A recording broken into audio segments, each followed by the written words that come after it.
सदैव सावधान रहकर आराध्य देव के सिवा किसी से अपनापन न कर बैठे। किसी से भी अपनापन किया तो परिणाम में वो मारा जाएगा। मारा जाने का तात्पर्य अपने नित्य स्वरूप की प्राप्ति के लिए जो मानव देह मिला था वो व्यर्थ चला जाएगा। किसी से भी अपनापन, मेरे तो श्री श्यामा श्याम दूसरो न कोई। अगर दूसरा कोई अपना है तो सच्चे मानो सिर्फ कष्ट के सिवा, चिंता के सिवा, शोक के सिवा और परिणामतः कुछ हाथ ना आना, यही परिणाम होगा। इतना राग हो गया है शरीर से और शरीर संबंधियों से, शरीर भोगों से, कि ये बात हमारी समझ में ही नहीं आती कि मेरे तो श्री श्यामा श्याम दूसरो न कोई। ये भी पता है जाना है, ये भी पता है कुछ साथ नहीं जाना है, फिर भी सावधान नहीं। कैसी भगवान की विचित्र माया है कि जानते हुए भी अपने दिव्य कमाई के समय को व्यर्थ में गंवा रहा है। दिव्य कमाई, नाम रूप लीला धाम। अपने इष्ट का नाम, अपने इष्ट का रूप, अपने इष्ट का धाम, अपने इष्ट की लीला, बस यही सर्वस्व है। ये जो श्यामा श्याम की रसमयी उपासना है, श्रीपाद कह रहे थुत्कारयन्तो भजताम सर्वानंद रसोन्नति यो भजेन नित्यमेकेन भावेन तमहम भजे। यो भजेन नित्यमेकेन, ये बहुत खास बात है। यो भजे नित्य मेकेन, अपने इष्ट का ही केवल भजन, अंतर में चिंतन, अन्य नहीं।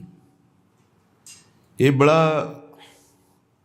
कृपा का मार्ग है। जब कृपा से इतने नजदीक आ चुके हो तो अनन्य हो जाओ। इष्ट की अनन्यता ही इस साधन मार्ग की सिद्धावस्था है। अब जितनी जल्दी आप अनन्य हो जाएं, अनन्यता में बड़ी दिव्यता है। अनन्यता में इष्ट चूक नहीं देखता है। अनन्यता में निश्चित भगवत प्राप्ति होती है। अनन्यता ही परम साधन, परम सिद्धि दोनों है। साधन तभी माना जाएगा जब इष्ट की अनन्यता है, और सिद्धावस्था तभी प्रकाशित होती जब इष्ट की अनन्यता है। बोले और भोगों की बात, लोक लोकांतर के सुखों की बात तो थुत्कारयन्तो, थूक देने योग्य, इनमें कोई सार बात नहीं। क्योंकि जो महारस का रसास्वादन करते हैं वही ऐसा बोल सकते हैं। थुत्कारयन्तो, थूक देने योग्य हैं सब लोक परलोक के जितने भोग हैं, वो सब व्यर्थ है। एक स्वाप्निक जैसे स्वप्न में हमने बहुत सुंदर सुंदर पदार्थ खाए, जगे तो हमारी भूख थोड़ी मिट गई। ऐसे ही भोगते हुए कितना समय व्यतीत हो गया, पर क्या हमारी भूख मिटी क्या? इसका मतलब स्वाप्निक है, सब स्वाप्निक है। ये भगवान शंकर कह रहे हैं, उमा कहूं मैं अनुभव अपना, सत हरि भजन जगत सब सपना। सपना स्वाप्निक। इसलिए थुत्कारयन्तो, जिन तुम भोगों में अपने दिव्य समय को नष्ट कर रहे हो, महापुरुषों ने जब भगवदानंद की अनुभूति की तो उनको ऐसा लगा कि लोक लोकांतर के सारे सुख थूक देने योग्य हैं, कड़वे हैं, विषैले हैं।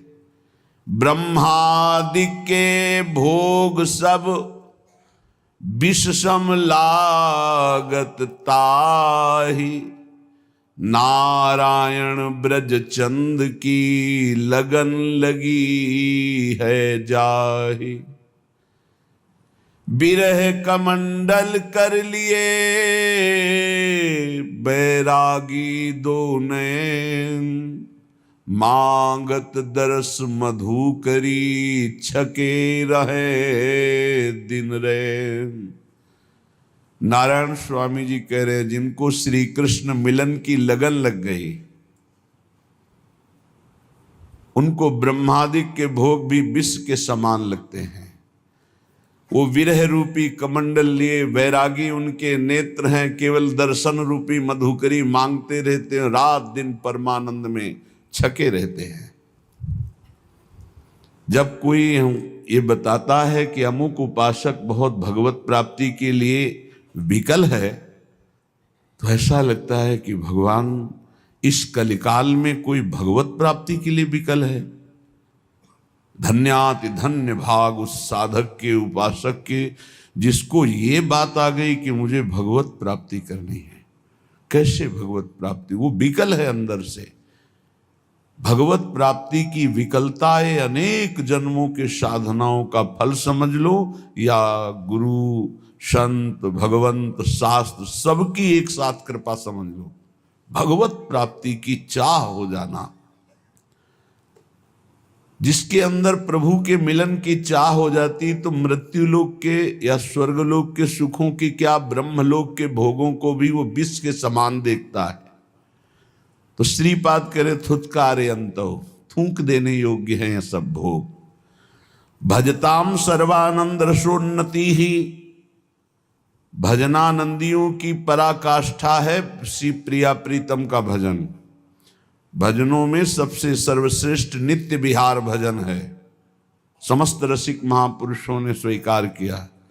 श्यामा श्याम का आठों पहर दुलार करते हुए उनके चिंतन में डूबना, सेवा सुख चिंतन में डूबना, इससे बड़ा कोई भजन नहीं है। भजताम सर्वानंद रसोन्नति ही, सर्वानंद प्रदान करने वाला उन्नति, पराकाष्ठा, नित्य नवम नवम महारस महामाधुर्य, कौन? बोले श्री प्रिया प्रीतम का, श्यामा श्याम का।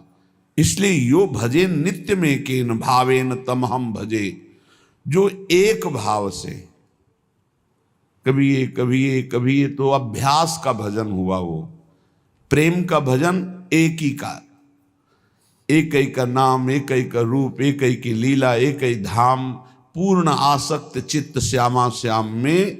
तो श्रीपाद कह रहे हैं मैं ऐसे भजनानंदियों का स्वयं भजन करता हूं, इनकी चरण वंदना करता हूं, इनका नाम स्मरण करता हूं, इनके रूप दर्शन की आकांक्षा, इनके चरणों की सेवा, ये संपूर्ण भजन जो हमारे प्रिया प्रीतम के अनन्य हो करके, अन्य सब भोग विलासता का त्याग करके, लोक लोकांतर की चाह का त्याग करके निरंतरता भजन में बनाए हुए हैं। मैं ऐसे प्रिया प्रीतम के प्रेमी भजनानंदी महापुरुषों को प्रणाम करता हूं, उनका स्मरण करता हूं, उनकी सेवा की चाह करता हूं।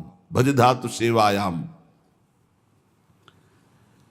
त्रिभंगी मुत्तुंगी कृतरस तरंगैर नव नवोन,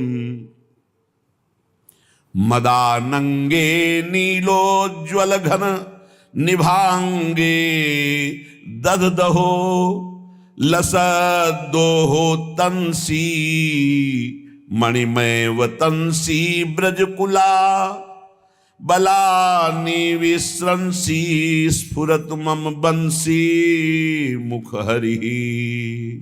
अहो, अधरों पर वंशी विराजमान करके जो नित्य नवीन प्रेमोन्माद करने वाली मुरली है, उसे अपने अधरों पे विराजमान करके जब गान करते हैं तो चर अचर सब प्रेम से युक्त हो जाता है, चैतन्य समाधिस्थ हो जाते हैं और जड़ में चैतन्यता आ जाती, द्रवण होने लगता है। ऐसे मोर मुकुट धारण करने वाले, इंद्रनीलमणि की कांति, मणिमय कुंडल धारण करने वाले और नवीन नवीन महान प्रेम स्वरूपा प्रेमी रसिकों के द्वारा जो भावदेह को प्राप्त हैं, उनसे घिरे हुए हैं और प्रेम क्रीड़ा परायण हैं, ऐसे ललित त्रिभंगी मुत्तुंगी कृत रस तरंगैर नव नवोन्मादैर, जिनके श्रीअंग के दर्शन मात्र से नव नवायमान प्रेमोन्माद प्रकट होता है, जो नवीन नवीन रसिक महापुरुष भावदेह को जो प्राप्त हैं वो घेरे हुए हैं, जो ललित त्रिभंगी होकर अधरों पर मुरली विराजमान करके वादन कर रहे हैं, वंशी नाद कर रहे हैं, ऐसे प्रभु श्री हरि हमारे हृदय में स्फुरित हों, ऐसी श्री किशोरी जो हमारे हृदय में स्फुरित हो, ऐसा श्री वृंदावन हमारे हृदय में स्फुरित हो। देखो, प्रगट वृंदावन में विराजमान हो, इसका फल होगा हृदय में वृंदावन का प्रादुर्भाव हो जाना। यहां आप जो वृंदावन प्रगट देख रहे हो, इसमें काम क्रोध लोभ मोह मद मत्सर इनका पहरा है, बहुत जोर का पहरा है। चूक गए तो मार के गिरा दिए जाओगे। लेकिन जब हृदय देश में वृंदावन का प्रादुर्भाव होता है, तब इनका प्रवेश ही नहीं होता है। श्री रसिक शेखर भगवत रसिक जी महाराज कह रहे हैं, हमारे वृंदावन उर और माया काल जहां नहीं व्यापे, जहां रसिक सिर मोर, हमारे वृंदावन उर और छूट जात सत असत वासना, मन की दौरा दौर, भगवत रसिक बतायो श्री गुरु अमल अलौकिक ठोर, हमारे वृंदावन उर और। श्री गुरुदेव भगवान की कृपा से प्राप्त नाम मंत्र उपासना के प्रभाव से हमारे हृदय में और वृंदावन जागृत हुआ है। और वृंदावन यहाँ निर्माण हो रहा है, यहाँ विनाश लीला भी दिखाई दे रही है, पालन लीला भी, अर्थात मायाकृत त्रिगुण का खेल यहाँ भी दिखाई दे रहा है।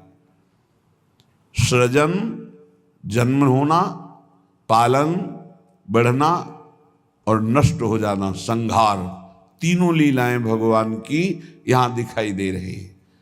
शरीर बढ़ रहे हैं, नष्ट हो रहे हैं, जन्म ले रहे हैं, बढ़ रहे हैं, नष्ट हो रहे हैं, दृश्य बदल रहा है, नष्ट हो रहा है। लेकिन जब गुरु प्रसाद से इसी धाम में उपासना परिपक्व होती तो हृदय में जो वृंदावन जागृत होता है, बोले पहली बात, इस त्रिगुण माया का प्रभाव प्रवेश नहीं करता, जो दिव्य वृंदावन हृदय में प्रकाशित होता है। माया और काल, कालातीत वृंदावन, त्रिगुणातीत वृंदावन, माया काल जहां नहीं व्यापे, त्रिगुण माया का प्रभाव हृदय के वृंदावन में नहीं पड़ेगा, काल का प्रभाव हृदय के वृंदावन में नहीं पड़ेगा।